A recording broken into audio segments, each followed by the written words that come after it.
বরাবরের মতো একেবারে ব্যতিক্রমী উদ্যোগ গ্রহণ করে সাংস্কৃতিক জগতের সাথে যুক্ত গুণীজনদের প্রাপ্য সম্মান ও সংবর্ধনা প্রদান করলেন বিধায়ক সুশান্ত দে। বুধবার বিশালগড়ের একটি বেসরকারি প্রেক্ষাগৃহে বিশালগড়ের সাংস্কৃতিক জগতের সাথে যুক্ত প্রতিটি গুণীজনকে সম্মানিত করেন বিধায়ক। সাহিত্য চর্চা, সঙ্গীত, নৃত্য, নাট্যচর্চা, যন্ত্রসঙ্গীত, যোগাসন সহ বিভিন্ন ক্ষেত্রে বিশালগড়ের সাংস্কৃতিকের বিকাশে যারা কাজ করেছে এবং যারা কাজ করছে তাদের প্রত্যেককে সম্মান জানান বিধায়ক নিজে।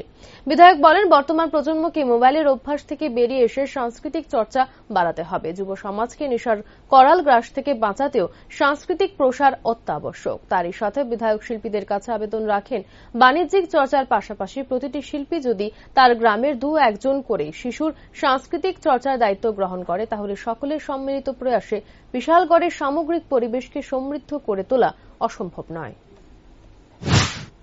সোশ্যালটা হওয়া প্রয়োজন, কারণ আমরা সংসার চালাতে গেলে প্রত্যেককে কিন্তু কিছু না কিছু রুজি রুটির জন্য করতে হবে।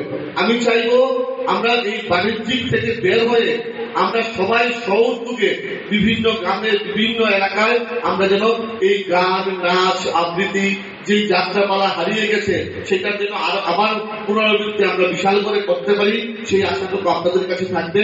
এবং যাত্রাপালা নিয়ে এই অনুষ্ঠানের কনভেনার দাবি রেখেছেন যেন যাত্রাপালাকে আবার নতুন করে বিশাল করে আমরা করতে পারি। আমি এই অনুষ্ঠান মঞ্চে কথা দিচ্ছি, আপনাদের এই যাত্রাপালা আবার নতুন করে শুরু করতে গেলে যা যা সাহায্যের প্রয়োজন আপনাদের সন্তানের মতো আমি আপনাদেরকে সাহায্য করব। আপনাদেরকে সঙ্গে নিয়ে এই বিশালগড়ের সাংস্কৃতিক পরিমণ্ডলকে আমরা একটা উচ্চ শিখরে নিয়ে যাব। আপনাদের সকলের আশীর্বাদ, ভালোবাসা কামনা করে